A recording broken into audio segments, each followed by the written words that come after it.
सोनपुर कस्बे की सुबह हमेशा चहल पहल से भरी रहती थी। सब्जियों की गाड़ियों की खटरटर, मंदिर की घंटियों की आवाज और रेलवे स्टेशन से आती जाती ट्रेनों की सीटी सब मिलकर कस्बे को जिंदगी से भर देते थे। अजय शुक्ला, इंटर कॉलेज का हिंदी अध्यापक, हर सुबह चाय की प्याली लेकर अखबार पढ़ना अपनी आदत बना चुका था। उसकी पत्नी सुधा रसोई में काम करती और उनकी बेटी रागिनी स्कूल जाने की तैयारी में लगी रहती। साधारण परिवार की साधारण दिनचर्या थी, लेकिन इस साधारणपन में ही अजय को सुकून मिलता था। रागिनी 12वीं की पढ़ाई कर रही थी और डॉक्टर बनने का सपना देख रही थी। उसकी आंखों में चमक और होठों पर मासूम मुस्कान अजय के लिए दुनिया की सबसे बड़ी दौलत थी। उस शाम भी सब कुछ सामान्य था। सुधा ने सबको खाना खिलाया, अजय ने अखबार समेटा और रागिनी अपने कमरे में किताबें लेकर बैठ गई। इतनी रात तक पढ़ाई मत किया कर, आंखें खराब हो जाएंगी, अजय ने दरवाजे से झांककर कहा। रागिनी हंसकर बोली, बस पापा, यह चैप्टर पूरा कर लूं। अजय मुस्कुराकर लौट आया और बिस्तर पर लेट गया। लेकिन रात करीब 11 बजे अचानक कुत्तों के जोर जोर से भौंकने की आवाज ने अजय की नींद तोड़ दी। उसने करवट बदलकर देखा तो सुधा गहरी नींद में थी। वह उठा और धीरे से रागिनी के कमरे की ओर गया। दरवाजा खुला था, लाइट जल रही थी, किताबें खुली थीं, कॉपी पर पेन रखा था लेकिन कुर्सी खाली थी। अजय का दिल धक से रह गया। उसने छत पर, आंगन में, रसोई में ढूंढा लेकिन कहीं भी रागिनी नहीं थी। बरामदे का दरवाजा आधा खुला था और जमीन पर पड़ा था रागिनी का दुपट्टा। अजय ने घबराकर जोर से आवाज दी, रागिनी। उसकी आवाज सुनते ही मोहल्ले वाले टॉर्च लेकर बाहर निकल आए। शर्मा जी, त्रिपाठी जी और बाकी पड़ोसी गलीगली दौड़े, लेकिन आधे घंटे की तलाश के बाद भी कुछ नहीं मिला। सुधा चीख चीख कर रोने लगी, हे भगवान, मेरी बेटी कहाँ चली गई। रात 2 बजे अजय थाने पहुंचा और रिपोर्ट लिखाने की गुहार लगाई। ड्यूटी पर बैठे सब इंस्पेक्टर ने बिना दिलचस्पी लिए कहा, शुक्ला जी, आपकी बेटी जवान है, हो सकता है किसी लड़के के साथ चली गई हो। अजय गुस्से से कांप उठा, आपको शर्म नहीं आती? मेरी बेटी ऐसी नहीं है, कोई उसे उठा ले गया है। लेकिन इंस्पेक्टर ने कंधे उचकाते हुए कहा, सुबह तक इंतजार कीजिए, मिल जाएगी। अजय का खून खौल गया, लेकिन उसके पास और कोई चारा नहीं था। वह निराश होकर घर लौटा। सुधा रोते रोते बेहोश हो गई थी। अजय सारी रात जागकर खिड़की से बाहर देखता रहा। उसे हर पल ऐसा लग रहा था जैसे कोई उसकी बेटी को पुकार रहा हो। सुबह अखबार में छोटी सी हेडलाइन छपी, स्कूल गर्ल रहस्यमय तरीके से लापता। पूरे कस्बे में यह खबर फैल गई। लोग दबी जुबान में बातें करने लगे। कोई कह रहा था लड़की भाग गई, कोई कह रहा था अपहरण हुआ है, कोई कह रहा था कि आजकल बदमाशों के गैंग घूम रहे हैं। लेकिन अजय के लिए यह सब सुनना असहनीय था। उसे अपनी बेटी पर पूरा भरोसा था और वह जानता था कि सच्चाई इससे कहीं गहरी है। तीसरे दिन एक लड़के ने बताया कि उसने रात 11 बजे बस स्टैंड के पास रागिनी को देखा था। वो अकेली थी या किसी के साथ? अजय ने घबराकर पूछा। लड़के ने कहा, शायद उसके साथ कोई आदमी था, काला जैकेट पहने हुए। यह सुनकर अजय के मन में बिजली सी कौंधी। बस स्टैंड पर लगे सीसीटीवी कैमरे की याद आई। वह दौड़कर थाने पहुंचा और इंस्पेक्टर से कहा कि फुटेज देखना जरूरी है। लेकिन इंस्पेक्टर ने टालते हुए कहा, कैमरे तो आधे खराब रहते हैं, यह काम पुलिस का है, आप चिंता मत कीजिए। अजय को समझ आ गया कि पुलिस उसकी मदद करने के बजाय मामला दबाने में लगी है। उसने खुद दुकानदारों से पूछताछ शुरू की। कई ने कहा कि उन्होंने कुछ नहीं देखा, लेकिन एक बूढ़े चायवाले ने धीरे से कहा, बाबूजी, मैंने देखा था, आपकी बेटी को एक सफेद गाड़ी में बिठाया गया था। गाड़ी बहुत तेजी से निकली। अजय ने तुरंत पूछा, गाड़ी का नंबर देखा था? बूढ़ा बोला, बस इतना याद है। यूपी 64। यह अजय का पहला ठोस सुराग था। लेकिन उसी रात किसी ने उसके घर के बाहर पत्थर फेंका। पत्थर में लिपटा हुआ कागज था जिस पर लिखा था, ज्यादा छानबीन की तो अगला नंबर तुम्हारा होगा। सुधा डर से कांप उठी, लेकिन अजय की आंखों में आग भर गई। उसने दांत पीसते हुए कहा, जिसने मेरी बेटी को छुआ है उसे मैं छोड़ूंगा नहीं। अजय पूरी रात सो नहीं सका। बार बार वही दृश्य उसकी आंखों के सामने घूमता रहा। बरामदे में पड़ा दुपट्टा, सफेद गाड़ी, धमकी वाला कागज और जंगल में मिली अज्ञात लड़की की लाश। उसे लग रहा था जैसे वह किसी भयानक भूल भुलिया में फंस चुका है, जहां से बाहर निकलने का कोई रास्ता नहीं है। लेकिन उसके भीतर एक आग जल रही थी जिसने उसे हार मानने नहीं दी। सुबह होते ही वह फिर सुराग तलाशने निकल पड़ा। वह पहले उस बूढ़े चाय वाले के पास गया जिसने सफेद गाड़ी की बात बताई थी। चाय वाला पहले तो हिचकिचाया, इधर उधर देखने लगा, फिर धीमी आवाज में बोला, बाबूजी, आप समझते क्यों नहीं? ये बड़े लोग हैं जिनके पास गाड़ियां हैं, पैसा है, पुलिस तक उनकी जेब में है। अगर मैं ज्यादा बोला तो मेरी दुकान ही उजड़ जाएगी। अजय ने उसकी आंखों में सीधा देखकर कहा, अगर आप चुप रहे तो अगली बारी किसी और की बेटी की होगी। क्या आप यह चाहते हैं? बूढ़ा थरथराने लगा और धीरे से बोला, ठीक है, मैंने उस रात गाड़ी में दो लोग देखे थे। एक आदमी ड्राइव कर रहा था और दूसरा पीछे बैठा था। लड़की रो रही थी। गाड़ी ने कस्बे से बाहर जाने वाले पुराने पुल की तरफ रुख किया था। यह सुनकर अजय के पैरों में जैसे पंख लग गए। वह तुरंत पुराने पुल की तरफ भागा। पुल के नीचे बहती नदी अब सूख चुकी थी और चारों तरफ झाड़ियां उग आई थीं। अजय ने ध्यान से हर कोने को देखा। कुछ दूर मिट्टी पर टायरों के ताजा निशान दिखे। उसने तुरंत अपनी डायरी में यह लिख लिया। उसे लगा कि वह सही दिशा में जा रहा है। घर लौटा तो सुधा उसका चेहरा देखकर डर गई। आप कब तक ऐसे ही अकेले दौड़ते रहेंगे? पुलिस क्यों नहीं मदद कर रही? अजय ने कहा, पुलिस ही इसमें शामिल है सुधा, अब हमें खुद ही लड़ना होगा। सुधा रो पड़ी, अगर उन्होंने आपको भी कुछ कर दिया तो? अजय ने उसका हाथ पकड़कर कहा, अगर मैं चुप बैठा तो रागिनी कभी वापस नहीं आएगी। इसी बीच एक और अजीब घटना हुई। उसी शाम अजय को एक अनजान नंबर से फोन आया। आवाज भारी और डरावनी थी, अपनी बेटी को ढूंढने की कोशिश बंद कर दो वरना उसकी लाश भी उसी जंगल में मिलेगी। अजय ने कांपती आवाज में कहा, तुम कौन हो? मेरी बेटी कहाँ है? लेकिन सामने से बस ठहाका सुनाई दिया और फोन कट गया। अजय के हाथ पसीने से भीग गए, लेकिन उसके दिल में आग और तेज हो गई। अगले दिन वह कस्बे के एक पत्रकार निखिल के पास गया।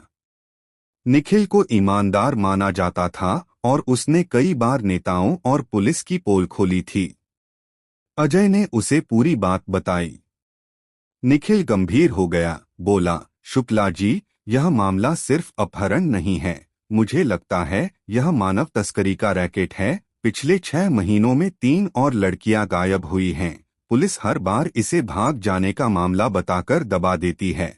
अजय स्तब्ध रह गया। तो मेरी बेटी भी? निखिल ने सिर झुकाकर कहा, हाँ, शायद उसी गिरोह के हाथ लगी है।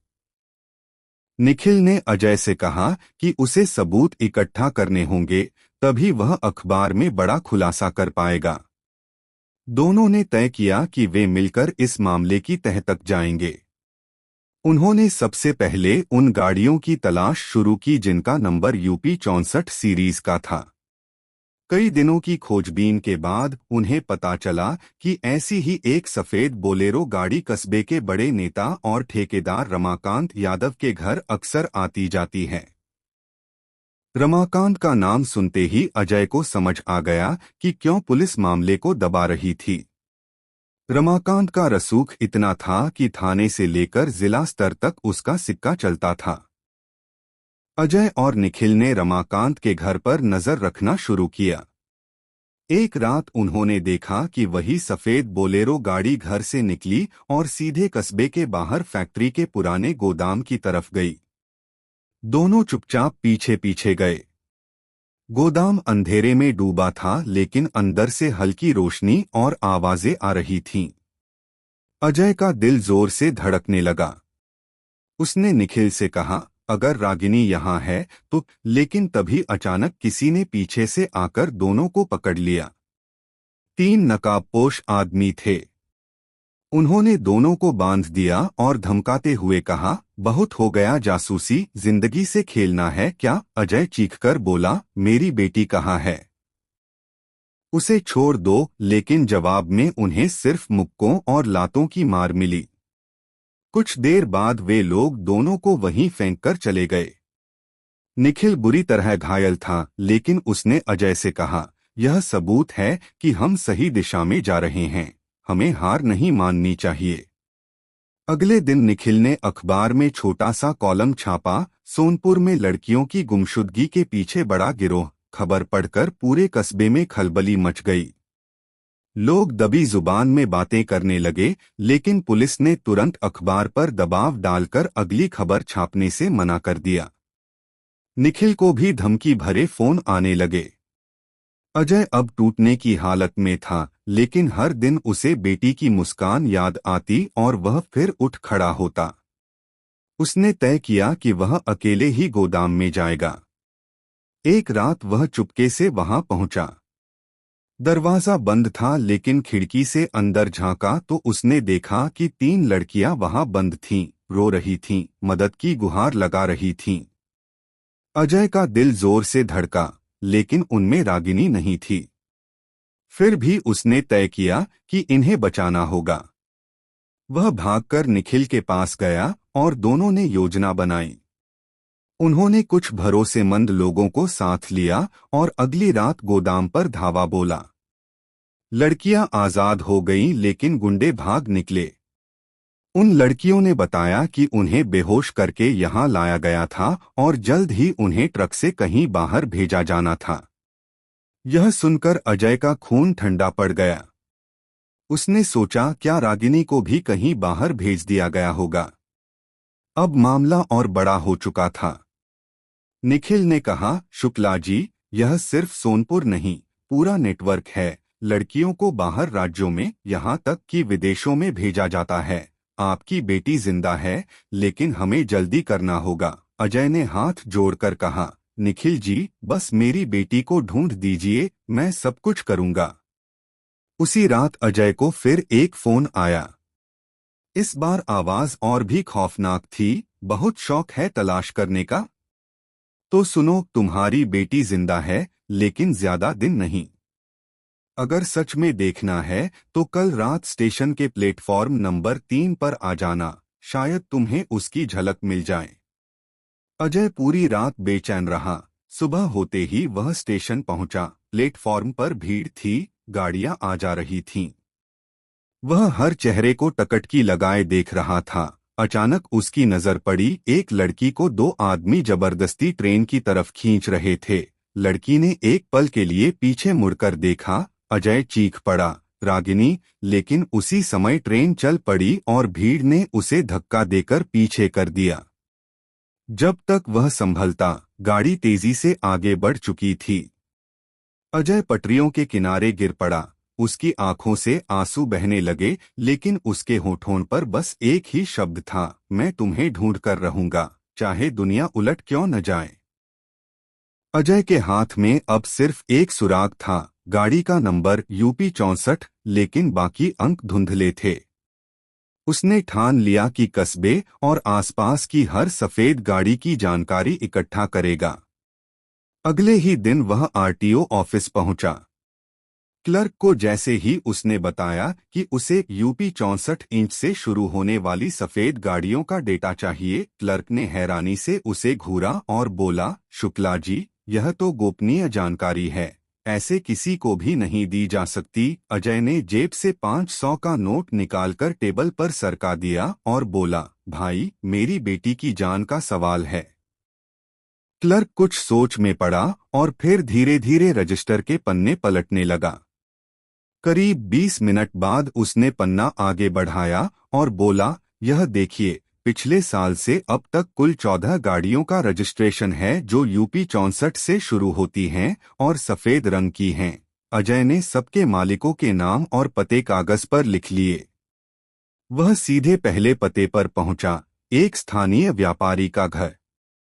व्यापारी ने कहा कि उसकी गाड़ी तो हमेशा उसके बेटे के पास रहती है और वह कभी बस स्टैंड नहीं जाता। दूसरे पते पर पहुंचा तो वहां गाड़ी खड़ी थी, धूल से ढकी हुई। तीसरे, चौथे, पांचवें, हर जगह जाकर वह खाली हाथ लौट आया। लेकिन सातवें पते पर पहुंचते ही उसका दिल जोर से धड़क उठा। वहां एक आलीशान कोठी थी और बाहर खड़ी गाड़ी का नंबर वही था जिसे चायवाले ने बताया था। उसने दीवार की ओट से देखा, गाड़ी चमचमाती हालत में थी, टायर पर कीचड़ अभी ताजा था। तभी गेट से एक लंबा चौड़ा आदमी निकला, काला जैकेट पहने हुए। अजय की सांस अटक गई, यही वही शक्ल थी जिसके बारे में लड़के ने बताया था। अजय घर लौटकर रात भर सोचता रहा। पुलिस पर भरोसा करना बेकार था, गवाह को धमकी मिल चुकी थी और अब उसके सामने एक खतरनाक आदमी था। लेकिन क्या करे? सुधा रोते रोते बेहाल थी और बार बार कहती, अजय, अगर तेरे बस में नहीं है तो मत कर, वरना हम दोनों भी खो देंगे। लेकिन अजय के मन में अब सिर्फ एक ही ख्याल था, मेरी बेटी को मैं किसी भी हालत में ढूंढ निकालूंगा। अगली सुबह वह चुपके से कोठी के आसपास घूमने लगा। उसे पता चला कि कोठी किसी प्रभावशाली नेता की है, विधायक रणवीर सिंह की। पूरा मोहल्ला उससे डरता था। लोग कहते थे कि उसके पास पैसों का अंबार है, गुंडों की फौज है और पुलिस भी उसकी जेब में रहती है। अजय के लिए यह जानना और भी भयावह था कि उसकी बेटी का सुराग इसी घर से जुड़ रहा है। वह समझ नहीं पा रहा था कि अकेला आदमी इस पहाड़ जैसे दुश्मन से कैसे भिड़े। तभी उसे याद आया कि कॉलेज में उसका एक पुराना छात्र आदित्य अब पत्रकार बन चुका है और बड़े अखबार में काम करता है। उसने तुरंत आदित्य को फोन लगाया और पूरी बात बताई। आदित्य ने थोड़ी देर खामोशी के बाद कहा, गुरुजी, आप सही रास्ते पर हैं। रणवीर सिंह का नाम पहले भी कई अपहरण और तस्करी के मामलों में आया है, लेकिन कोई सबूत नहीं मिल पाया। अगर हम मिलकर काम करें तो शायद कुछ हो सकता है। मैं आज रात आपके पास आता हूं। रात को आदित्य आया, कैमरा और रिकॉर्डर के साथ। दोनों ने योजना बनाई कि पहले कोठी की निगरानी करनी होगी। अगले 3 दिन तक वे छिपकर देखते रहे। गाड़ी हर रात करीब 11 बजे बाहर जाती और सुबह 3 बजे लौटती।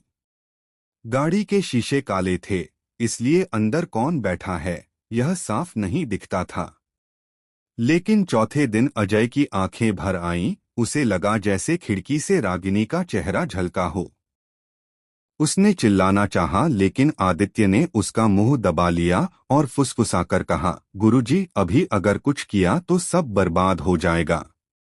हमें सबूत चाहिए। अजय रोते हुए बोला, मुझे अपनी बेटी चाहिए, सबूत नहीं। आदित्य ने कंधा थामते हुए कहा, आपकी बेटी को बचाने का यही रास्ता है। अब अजय के सामने सबसे बड़ा सवाल था, क्या वह कानून के दम पर इस शेर से लड़ पाएगा या फिर अपनी जान जोखिम में डालकर खुद कोई कदम उठाएगा। अजय की रातें अब बेचैनी में गुजरने लगी थीं। हर पल उसे लगता उसकी बेटी कहीं पास ही है, लेकिन वह चाहकर भी उसे छू नहीं पा रहा। आदित्य हर रोज हिम्मत देता, गुरुजी, हम धीरे धीरे सच्चाई तक पहुंच रहे हैं, बस थोड़ा धैर्य रखिए। लेकिन धैर्य रखना अजय के लिए आसान नहीं था।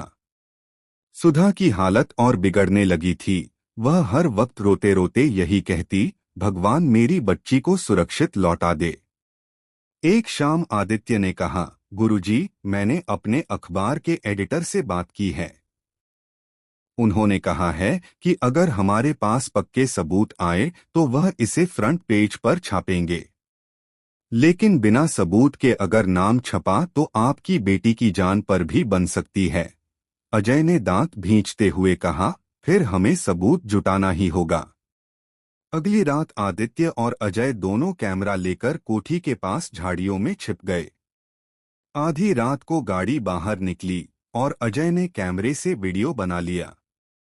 लेकिन अचानक एक गार्ड की नजर उन पर पड़ गई। गार्ड चिल्लाया, कौन है वहां? और तुरंत बाकी गार्ड भी लाठियां लेकर दौड़े। अजय और आदित्य किसी तरह भागकर पास की गली में छिपे।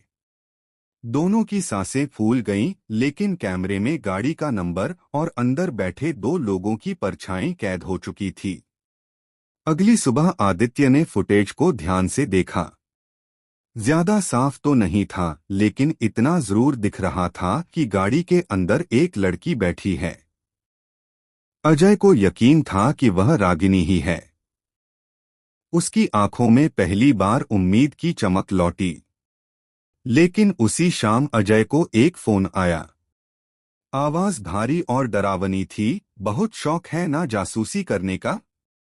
अगर अपनी बेटी को जिंदा देखना है तो तुरंत यह खेल बंद कर दो। अगली बार सिर्फ बेटी नहीं, तुम्हारा पूरा परिवार गायब हो जाएगा। अजय का दिल दहल गया। सुधा ने घबराकर फोन छीन लिया और रोते हुए कहा, अजय प्लीज अब रुक जाओ, मैं हमारी रागिनी को खो चुकी हूँ, अब तुम्हें नहीं खोना चाहती। लेकिन अजय ने हाथ पकड़कर शांत स्वर में कहा, नहीं सुधा, अगर मैं डर गया तो हमारी बेटी कभी वापस नहीं आएगी। 2 दिन बाद आदित्य ने एक बड़ा खुलासा किया। उसने बताया कि रणवीर सिंह की गाड़ी अक्सर एक पुरानी फैक्ट्री की तरफ जाती है, जो पिछले 5 साल से बंद पड़ी है।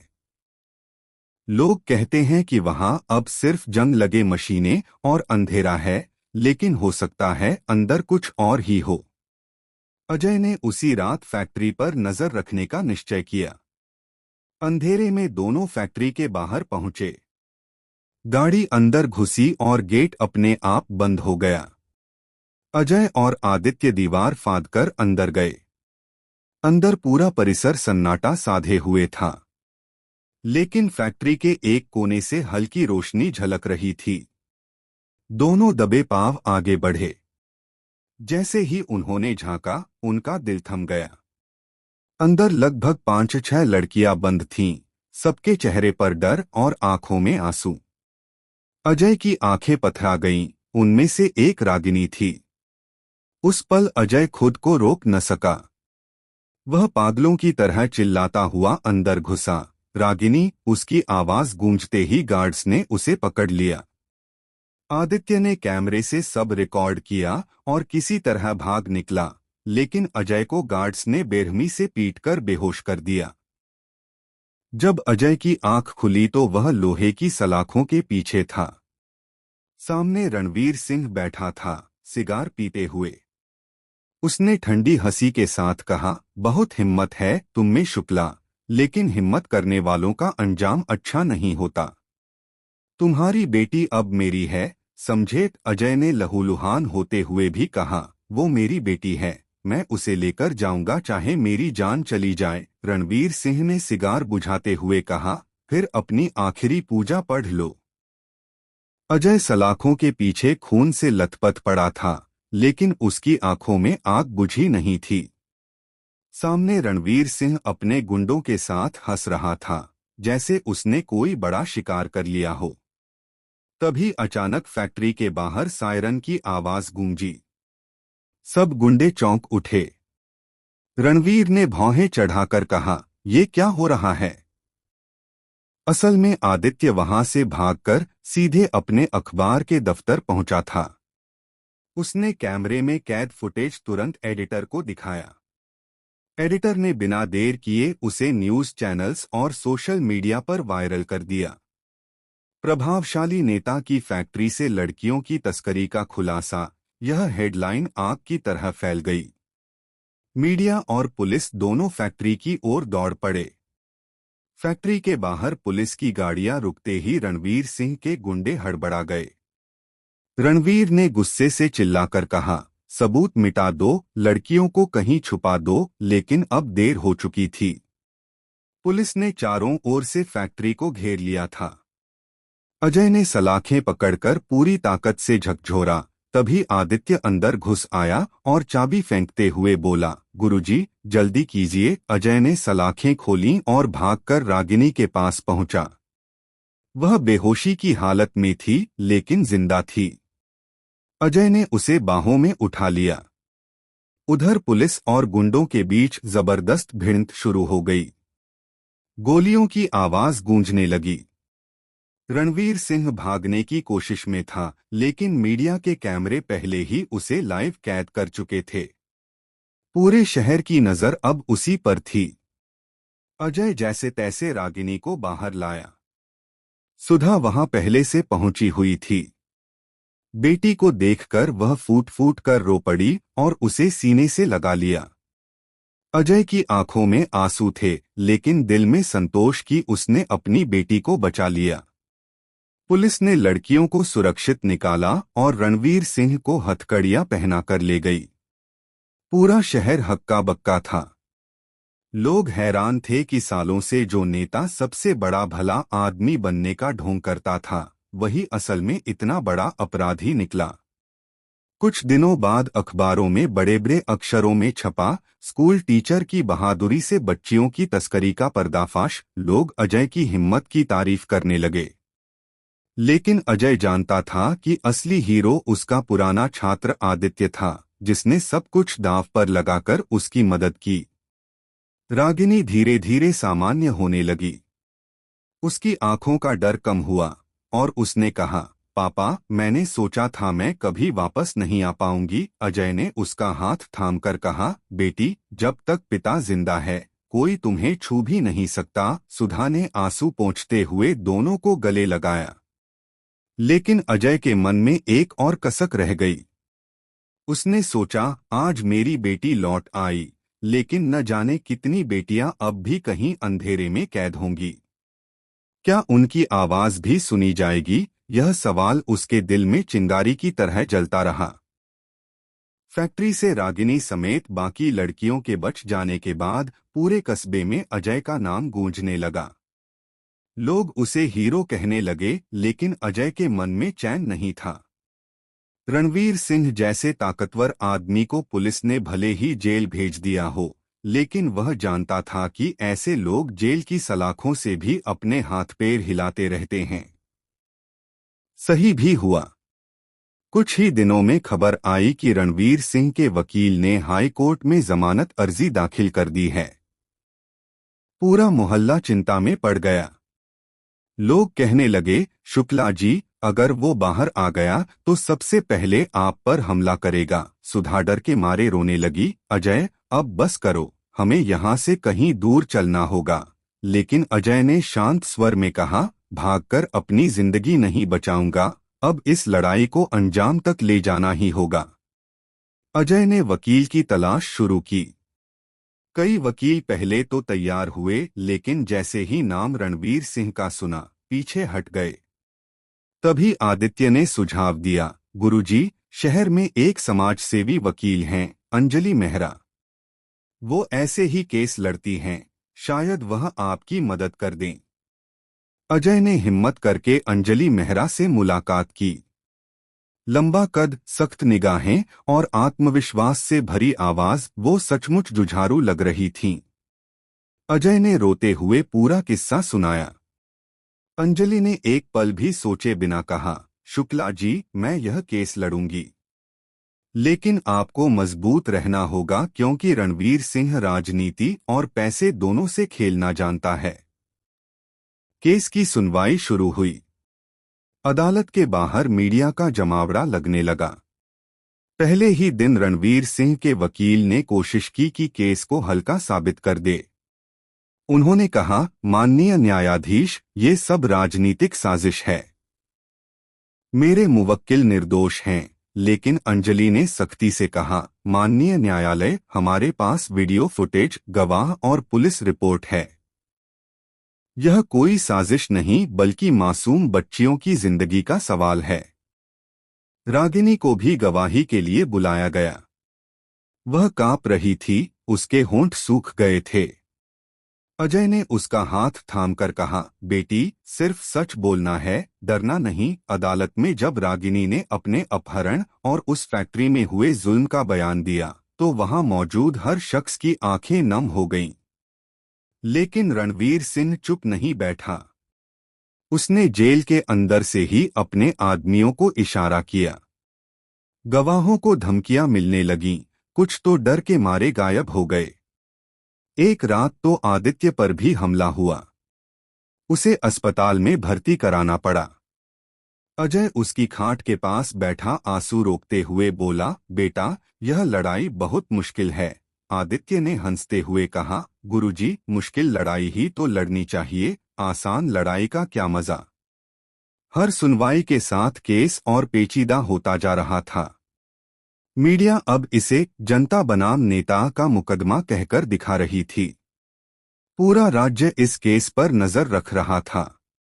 अजय ने महसूस किया कि अब यह सिर्फ उसकी बेटी की लड़ाई नहीं रही, बल्कि समाज की हर बेटी की लड़ाई बन चुकी है। लेकिन असली तूफान अभी आना बाकी था। अदालत में गवाही के अगले दिन अचानक खबर आई, फैक्ट्री से मिली कुछ फाइलें गायब हो गई हैं, जिनमें कई बड़े नेताओं और व्यापारियों के नाम दर्ज थे।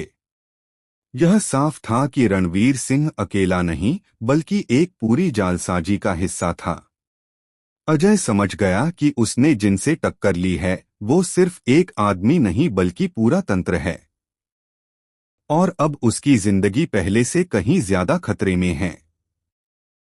अजय को अब साफ समझ आ गया था कि रणवीर सिंह के पीछे बहुत बड़े लोग खड़े हैं।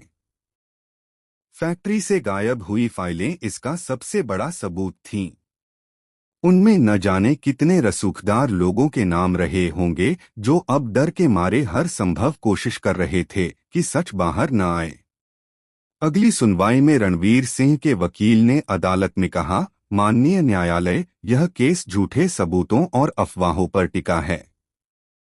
मेरे मुवक्किल निर्दोष हैं और इनके खिलाफ जो भी कहा जा रहा है वह राजनीतिक दुश्मनी का नतीजा है। अदालत का माहौल अचानक तनावपूर्ण हो गया। लेकिन तभी अंजलि मेहरा ने दस्तावेजों का एक बंडल मेज पर रखते हुए कहा, माननीय न्यायालय, हमारे पास अभी भी वो रजिस्टर है जिसमें गाड़ियों के नंबर, तारीखें और फैक्ट्री में हुई आवाजाही दर्ज है। इन्हें मिटाने की कोशिश की गई थी, लेकिन हमारे पास उनकी कॉपी मौजूद है। यह सुनते ही रणवीर सिंह का चेहरा उतर गया। उसने गुस्से से अपने वकील को घूरा। अदालत में हलचल मच गई। जज ने आदेश दिया कि सबूतों की जांच की जाएगी और अगली सुनवाई में पुलिस को विस्तृत रिपोर्ट पेश करनी होगी। रात को अजय जब घर लौटा तो मोहल्ले के लोग उसके दरवाजे पर खड़े थे। कोई फल लाया था, कोई दूध, कोई दवा। सब कहते थे, शुक्ला जी, आप अकेले नहीं हैं, हम सब आपके साथ हैं। यह सुनकर अजय की आंखें भर आईं। उसे पहली बार लगा कि उसकी लड़ाई अब पूरे समाज की लड़ाई बन चुकी है। लेकिन दुश्मन भी पीछे हटने वाले नहीं थे। उसी रात अचानक अजय के घर में आग लगाने की कोशिश की गई। अगर पड़ोसी समय पर न आते तो घर जलकर राख हो जाता। सुधा कांपते हुए बोली, अजय, अब बस करो। बेटी तो मिल गई, अब और क्यों लड़ रहे हो? अजय ने गहरी सांस लेकर कहा, सुधा, अगर अब रुक गया तो कल किसी और की बेटी इसी आग में जल जाएगी। मुझे लड़ना ही होगा। रागिनी भी धीरे धीरे मजबूत होने लगी थी। उसने पापा के कंधे पर हाथ रखकर कहा, पापा, मैं गवाही देने से पीछे नहीं हटूंगी। अगर मेरी तकलीफ किसी और लड़की को बचा सकती है तो मैं तैयार हूं। अजय ने बेटी को गले लगाकर कहा, तू सचमुच मेरी शेरनी है। इधर आदित्य अस्पताल से निकलकर फिर से मैदान में उतर आया। उसने अपने अखबार में बड़े बड़े खुलासे छापने शुरू कर दिए। एक रिपोर्ट में उसने लिखा, यह सिर्फ एक फैक्ट्री का मामला नहीं बल्कि बच्चियों की तस्करी का संगठित गिरोह है जिसके धागे राजनीति और कारोबार से जुड़े हैं। यह खबर जैसे ही छपी पूरे राज्य में तहलका मच गया। विपक्षी पार्टियां सरकार को घेरने लगीं और जनता सड़कों पर उतर आई। रणवीर सिंह के समर्थकों ने जवाबी प्रदर्शन शुरू कर दिए। कभी अदालत के बाहर नारेबाजी, कभी अखबार के दफ्तर पर हमला। लेकिन अब हालात उनके हाथ से निकल रहे थे। जज ने अगली सुनवाई में कहा, यह मामला अब सिर्फ अपहरण और तस्करी का नहीं, बल्कि संगठित अपराध और मानवाधिकार का है। इसलिए इसकी जांच सीबीआई को सौंपी जाती है। अदालत में यह ऐलान होते ही हर कोई हैरान रह गया। रणवीर सिंह का चेहरा स्याह पड़ गया, जबकि अजय की आंखों में उम्मीद की नई रोशनी जगमगाने लगी। लेकिन अजय जानता था कि यह जीत की शुरुआत नहीं, बल्कि असली जंग की शुरुआत है। सीबीआई की जांच शुरू होते ही पूरे शहर का माहौल बदल गया। कस्बे की गलियों में, चाय की दुकानों पर, स्कूलों के बाहर, हर जगह बस इसी मामले की चर्चा थी। लोग कहते, पहली बार किसी बड़े आदमी पर हाथ पड़ा है, वरना तो हमेशा गरीब ही जेल जाता है। सीबीआई की टीम ने फैक्ट्री पर छापा मारा और वहां से कई अहम दस्तावेज, हार्ड डिस्क और नक्शे बरामद किए। यह सबूत साफ बताते थे कि रणवीर सिंह की फैक्ट्री से बच्चियों की तस्करी का धंधा सालों से चल रहा था और कई राज्यों तक फैला हुआ था।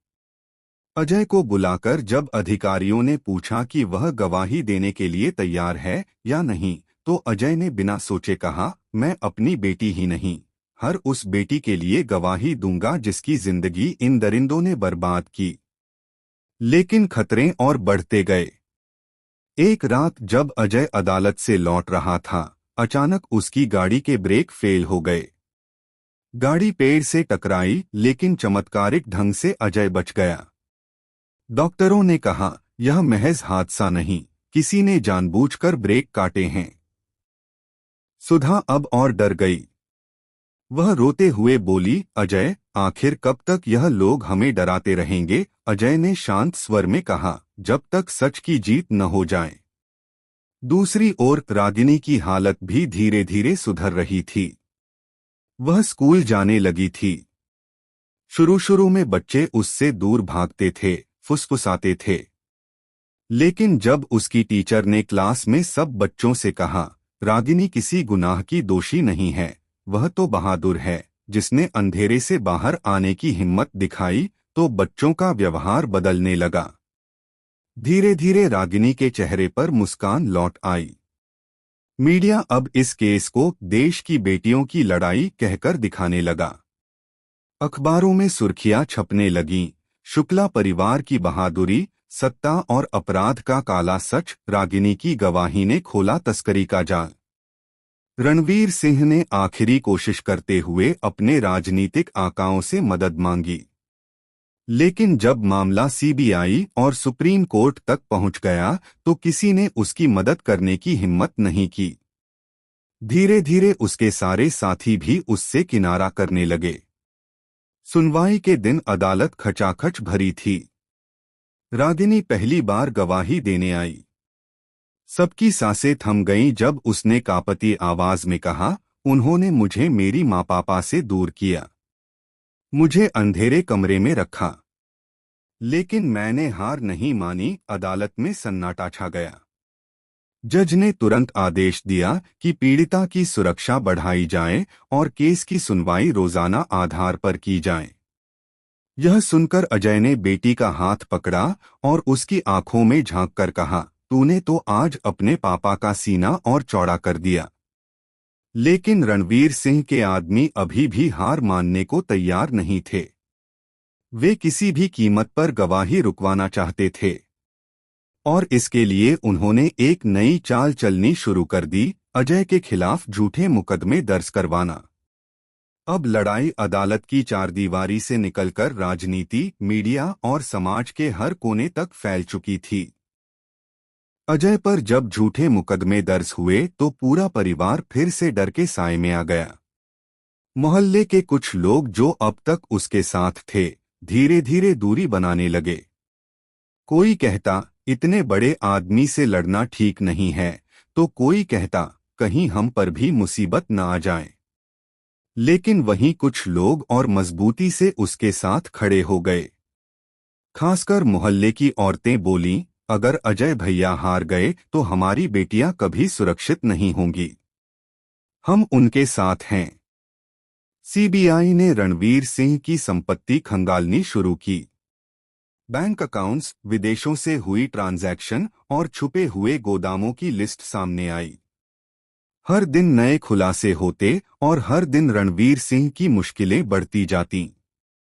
इसी बीच आदित्य ने एक और बड़ा धमाका किया। उसने अपने अखबार में छापा, रणवीर सिंह के धंधे में शामिल कई बड़े नेता और अफसर। यह खबर पूरे राज्य में आग की तरह फैल गई। टीवी चैनलों पर डिबेट होने लगी।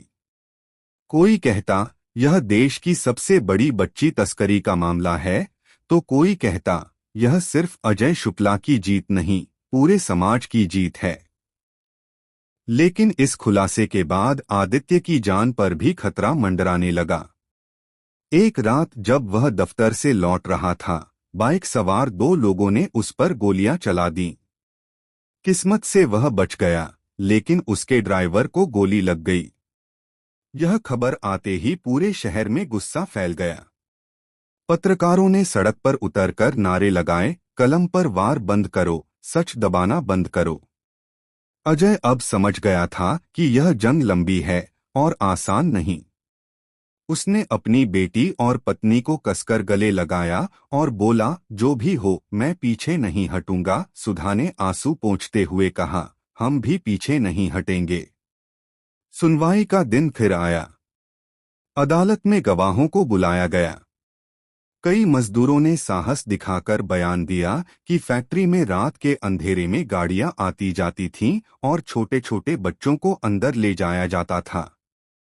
यह गवाही सुनकर जज ने कहा, ये केस अब और स्पष्ट हो रहा है। रणवीर सिंह के चेहरे पर पसीना छलक आया। उसने पहली बार महसूस किया कि अब उसकी गिरफ्तारी तय है।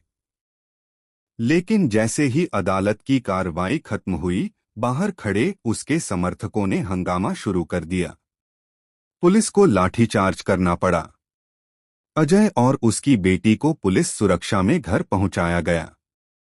रात को रागिनी ने पापा से कहा, पापा क्या सच में ये लोग हमें नुकसान पहुंचा सकते हैं? अजय ने उसके सिर पर हाथ फेरते हुए कहा, बेटा डर तो वही फैलाता है जिसके पास सच नहीं होता, और सच हमारे साथ है। लेकिन उस रात अजय को नींद नहीं आई। वह खिड़की से बाहर आसमान को देखता रहा। उसे लगा यह लड़ाई अब उसके हाथ से निकलकर पूरे देश की लड़ाई बन चुकी है। और सच यही था, अजय अब सिर्फ एक पिता नहीं बल्कि एक प्रतीक बन चुका था। सीबीआई की जांच जैसे जैसे आगे बढ़ रही थी, रणवीर सिंह की मुश्किलें बढ़ती जा रही थीं।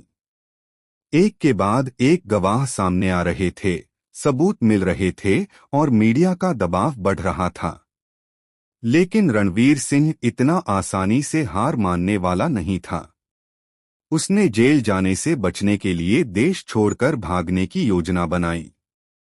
अजय को इस बात की भनक तब लगी जब आदित्य ने खबर दी, विश्वसनीय सूत्रों के अनुसार रणवीर सिंह ने विदेश भागने के लिए फर्जी पासपोर्ट बनवाया है।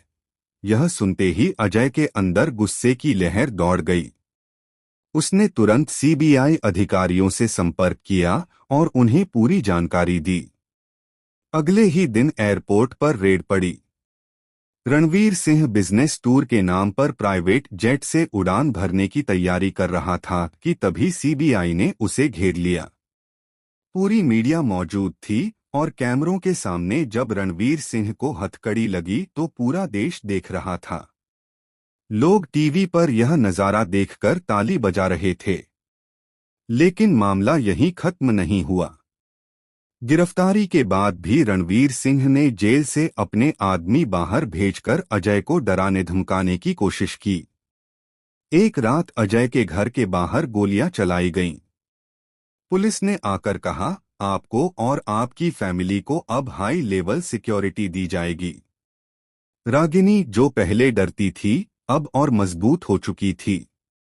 उसने कहा, पापा, अगर ये लोग हमें डराकर चुप कराना चाहते हैं तो इन्हें कभी कामयाबी नहीं मिलेगी। उसकी आंखों में अजीब सी चमक थी, जैसे अब वह सिर्फ एक पीड़िता नहीं बल्कि लड़ाई की असली योद्धा बन चुकी थी। सुनवाई के दौरान रागिनी ने अपने बयान में कहा, आज मैं अकेली नहीं बोल रही। मेरी आवाज उन हजारों बच्चियों की आवाज है जो आज भी किसी अंधेरे कमरे में कैद हैं। अगर आज न्याय नहीं मिला तो ये सन्नाटा कभी खत्म नहीं होगा। अदालत में बैठे हर शख्स की आंखें नम हो गईं। जज ने गंभीर स्वर में कहा, इस अदालत के लिए यह केस सिर्फ कानून का मामला नहीं बल्कि इंसानियत का भी है। अभियुक्त पर लगे आरोप बेहद संगीन हैं और सबूत व गवाह साफ बताते हैं कि यह संगठित अपराध का हिस्सा है। अदालत जल्द ही अपना फैसला सुनाएगी। पूरा शहर फैसले का इंतजार करने लगा। लोग कहते, अगर इस बार भी बड़ा आदमी बच निकला तो इंसाफ पर से भरोसा उठ जाएगा। अजय अपने घर की छत पर खड़ा आसमान की ओर देख रहा था। उसके मन में एक ही सवाल था, क्या सच की जीत होगी? तभी पीछे से रागिनी आई और बोली, पापा, अगर हम हार भी गए तो भी हमने कोशिश तो की, और यही कोशिश एक दिन जीत में बदलेगी। अजय ने बेटी को गले लगाते हुए कहा, नहीं बेटा, इस बार जीत पक्की है। अदालत का दिन आखिरकार आ ही गया। पूरा शहर जैसे ठहर गया था। अदालत परिसर खचाखच भरा हुआ था। पत्रकार, आम लोग, समाजसेवी और सबसे बड़ी बात, उन परिवारों के चेहरे जो अपनी बेटियों के लिए इंसाफ की आस लगाए बैठे थे। जज ने लंबा आदेश पढ़ा। उन्होंने कहा, इस अदालत के सामने पेश सबूत और गवाह साफ बताते हैं कि रणवीर सिंह ने न सिर्फ बच्चियों का अपहरण करवाया बल्कि उन्हें अवैध तस्करी के कारोबार में भी शामिल किया। यह अपराध सिर्फ कानून का उल्लंघन नहीं बल्कि इंसानियत के खिलाफ एक गुनाह है। अदालत रणवीर सिंह को दोषी करार देती है और उसे उम्र कैद की सजा सुनाती है। जैसे ही यह शब्द अदालत में गूंजे, पूरा हॉल तालियों से गूंज उठा। कई लोगों की आंखों में आंसू थे। रागिनी ने पापा का हाथ कसकर पकड़ लिया। उसकी आंखों में डर की जगह अब गर्व और आत्मविश्वास था। बाहर भीड़ ने नारे लगाए, बेटी बचाओ, बेटी पढ़ाओ, और सच की जीत हुई। अजय ने आसमान की ओर देखा और गहरी सांस ली। उसे लगा जैसे उसकी आत्मा का बोझ उतर गया हो। आदित्य ने अगले दिन अखबार के पहले पन्ने पर लिखा, एक पिता की जंग ने हजारों बेटियों को हिम्मत दी। रागिनी धीरे धीरे अपनी जिंदगी की पटरी पर लौटने लगी। उसने स्कूल में पढ़ाई फिर शुरू की और एक दिन अपने पापा से कहा, पापा, मैं बड़ी होकर वकील बनूंगी, ताकि कोई और बेटी किसी और रागिनी की आवाज दबाने की कोशिश न कर सके। अजय ने बेटी को गले लगाकर कहा, तूने आज मेरा सपना पूरा कर दिया। अब मुझे यकीन है कि आने वाला कल सुरक्षित होगा। सुधा, जो अब तक डर और आंसुओं में जी रही थी, मुस्कुराई और बोली, आज मुझे यकीन हो गया कि अगर परिवार साथ हो तो कोई ताकत हमें हरा नहीं सकती। कस्बे में अजय और उसके परिवार की मिसाल दी जाने लगी। लोग कहते, यह वही शुक्ला परिवार है जिसने सत्ता और अपराध के खिलाफ डटकर खड़े होकर सबको उम्मीद दी। और इस तरह एक छोटे कस्बे का साधारण पिता अपनी बेटी की तलाश में निकला और पूरे समाज के लिए न्याय की मिसाल बन गया। अंतिम संदेश, यह कहानी हमें यही सिखाती है कि सच देर से सही पर जीतता जरूर है। डरने से नहीं, लड़ने से बदलाव आता है। और हर पिता, हर माँ अगर हिम्मत दिखाए तो कोई ताकत उनकी बेटी की आवाज दबा नहीं सकती।